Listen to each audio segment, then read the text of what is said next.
Glassdoor looks at culture. What they do, I was so fascinated, so I looked this up, and they studied this, and they look at company ratings. So they look at, in aggregate, what is the average star rating that this person gets? Anybody ever do reviews on Yelp? Like write reviews or read them? Yeah, it's the same thing. So if Yelp is going to announce the best restaurants in Chicago, and they coin some sort of system, it's going to start with that, the number of ratings. You see career opportunities, you see culture and values. The one thing I saw that was missing here is there's nothing about diversity, nothing about inclusion, nothing about some of the things you guys said, caring, generosity, teamwork, those types of things. I also am fascinated with Thomson Reuters because they have a most diverse companies rating. I'm not saying it's better, but I am saying that, and this is hard to see, if you see a lot of this is data oriented. So it's more, it feels a little bit less fluffy. Like you'll see that they care about whether or not a company has daycares, right? For working mothers, working fathers. They care about how many people are in the executive ranks. They care about leadership development and how many people are participating. So, and this is how they rank their companies. I still think we're short-sighted though. And the reason why, I want to show you a few pictures and you tell me. And these pictures, again, are actual situations of clients that I've worked with. So let's think about our culture ratings. And let's consider Glassdoor and how they consider it. All right? Is this a great culture? I mean, if we look at Glassdoor, they say, hey, we have perks, we have great teams, we're ranked high. How about this? This company, I have a friend or a client that works for a company like this. Great teams, they're always ranked really high. Would you say this is a good culture? Would you even notice this? Have you seen this before?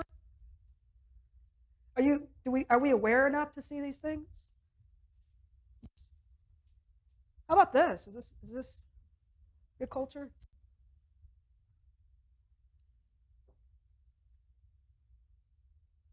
How about this one? I see it all the time. These are companies on those lists, I'm telling you, all the time. Just hire them, right? Just give them exposure. This is what happens, right? So why does this happen? There's an explanation, and I always go to the culture iceberg here. So when I'm looking at these culture ratings, a lot of them are based above the surface, right? So when I look at Glassdoor, most of the stuff in there is stuff that you can see, that's tangible, right? So it's going to be the free lunches, it's going to be the daycare, it's going to be the flexible work hours. But there are all these things, and when I think about Tanisha, she only got to the tip of the iceberg in the interview process. And companies only really do that, right? It's very difficult. There's so many companies more increasingly giving you psychological assessments, right? How is that going to tell you if you are fit into this organization? How is that going to tell the candidate more about the organization and if they can work there? So we're moving more to like automated systems for humans, which is not working. Tanisha, when you look at the second level, this is what people talk about in the company. So these are some of the things that her team says about her, right? Like they talk about the fun they have at night, going out.